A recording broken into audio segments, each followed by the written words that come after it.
Welcome to the Slop Farm. Enjoy the video. In this video, I will show how to make Rainbow Ghost Astd X easy method. Gather a clear base, pigments, stencils, and a heat source. Set workspace with ventilation and safety gear. Start by prepping your surface, tape edges, and arrange colors from light to dark. Apply thin layers and blend with gentle heat between coats to avoid bleeding. Finish with a protective sealant to preserve color and add subtle sheen for a ghostly rainbow effect. Prepare your tools and materials before starting so you stay focused and efficient.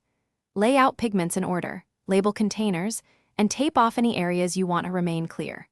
Test blending temperatures on scraps to find the sweet spot where colors merge but do not run. Work in thin passes, allowing each layer to stabilize, and clean tools promptly to maintain crisp transitions and consistent color saturation throughout the process. If you're finding this helpful, please subscribe and like to support the channel and get more easy craft tricks. Quick recommendation: a book called The Simple Path to Wealth helped me reframe savings and time freedom, which made room for creative projects like the Rainbow Ghost Astd X. I toss it in here as a fun nudge toward making space for art. Check the description for the link and other deals. Now let's get back to the video. Start by sketching the ghost form lightly or using a stencil for consistent shapes. Apply a faint base wash to anchor the composition, then work quickly with thin pigment layers from light to dark.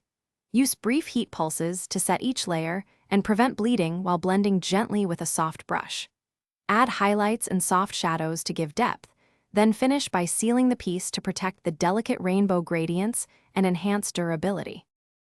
Thanks for watching. Consider subscribing if we helped you today.